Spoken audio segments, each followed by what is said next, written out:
Hey, this is Jeff Valliere here at RoadTrailRun, and I just wanted to take a look at the new Saucony Endorphin Edge. It's their carbon fiber trail racing shoe. It's got 36 millimeters in the heel and 30 millimeters in the forefoot of PWRRUN PB foam. It's really light and soft feeling, but supportive. This shoe in their size 9 as advertised is at 9 ounces and 255 grams, where my test pair here comes in at 9.6 ounces and 272 grams in my US men's size 10, which is remarkably light for this level of stack. It's got a 3/4 length carbon fiber plate made by Carbotex. It's the Carbotex AFX carbon plate, so it runs 3/4 of the length of the shoe. It's really stiff, but if you push on it hard, you can feel a very distinctive bend right here, but it takes a lot of force to do that. So that level of stiffness kind of makes me apprehensive with trail shoes, and honestly, I don't think I have found a carbon plated trail shoe that's really appealed to me thus far. And so far I've used a number of carbon shoes, notably most recently the Hoka Tecton X, which is an excellent shoe, but it's more geared for smoother trails, less technical stuff. This has 2 carbon plates running along the length of the shoe. They're really stiff. I don't find them to be very adept in technical terrain, and I don't find a huge advantage to this carbon plated shoe. They do get moving well on flatter ground and slight downhills, but I don't feel an advantage going uphill with these. But back to the Endorphin Edge, I think this is honestly the most well-rounded carbon plated trail shoe. It handles all trails really well. I ran it this morning on my usual technical Green Mountain. They're really snappy and responsive on the uphill. They feel just really airy and light. You can just really drive that uphill, and you can feel that carbon plate working to give you a nice feedback and response.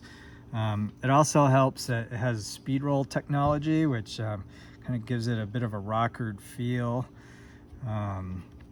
It's got a nice EVA sock liner for added cushion in here, which is really comfortable. The lightweight mesh upper is exceptionally breathable. I noticed there's a good bit of room in the toe box, which worried me at first. I put on a slightly thicker sock, not really thick, but one of my thicker summer socks. And I also used the rear lace eyelet, this one here, which helped hold my heel a little better. Once I did that, I'm finding a lot better foothold. Not that foothold was bad, but with that thin sock, I think it was just a little bit loose on me. I think it runs slightly long. I wear size 10 in all other Sauconys. I think if I had to do it over again, I might try the 9.5. I'm not sure. But either way, this 10 is working for me really well. It's got a nice aggressive outsole. It's got 4 millimeter PWRTRAC lugs, which are very similar to the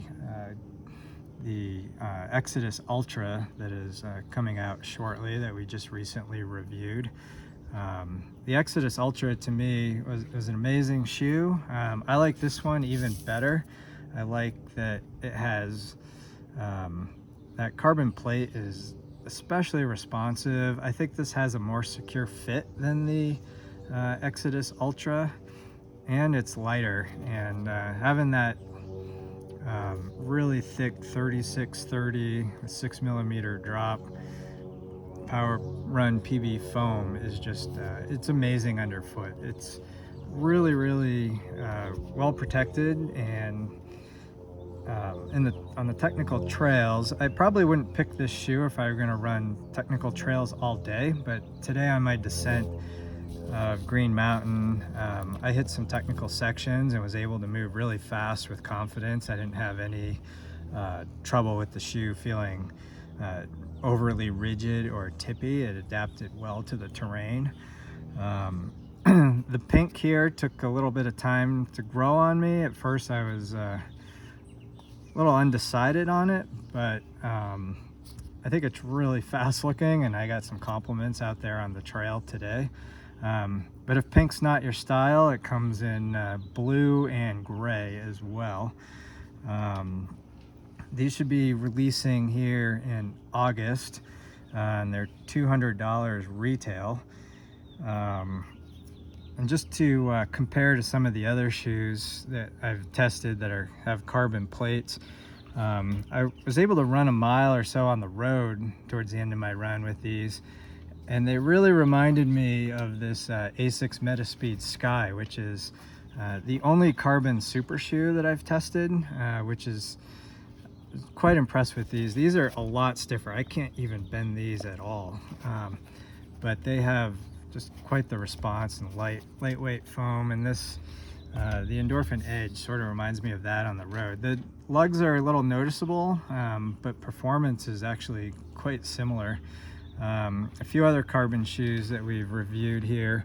We've got the Scarpa Kima, the Golden Gate Kima, which I think the plate in here is more of a protective nature than a propulsive nature. I find these shoes to be a little bit heavy and slightly sluggish. I know that is in disagreement with some of my fellow reviewers, but I find the Kima to be just a really solid shoe, kind of above tree line and rock hopping, but I don't see it as a fast shoe by any means.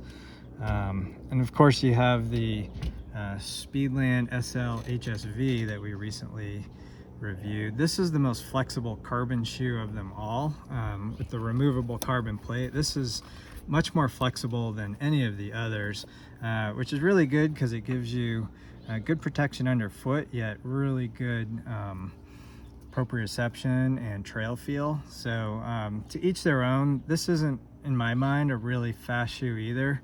It's almost a full 3 ounces heavier than the Endorphin Edge, but they're different purposes. I would pick the Speedland for more rugged terrain, kind of high mountain stuff as well.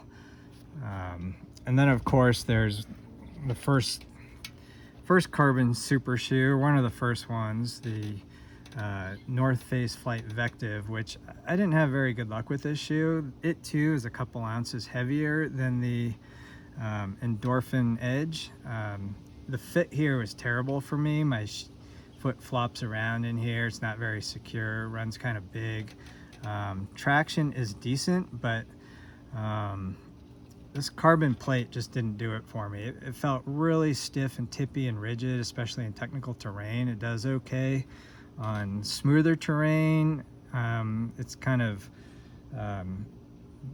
sweet spot is kind of slightly downgrades, very smooth and straight, but anything technical, cornering, uphill was not very good with this Flight Vectiv. But anyways, stay tuned for our full multi-tester review here of the Saucony Endorphin Edge. I am really excited about this shoe, and I think this one's going to be a real hit. Thanks for watching.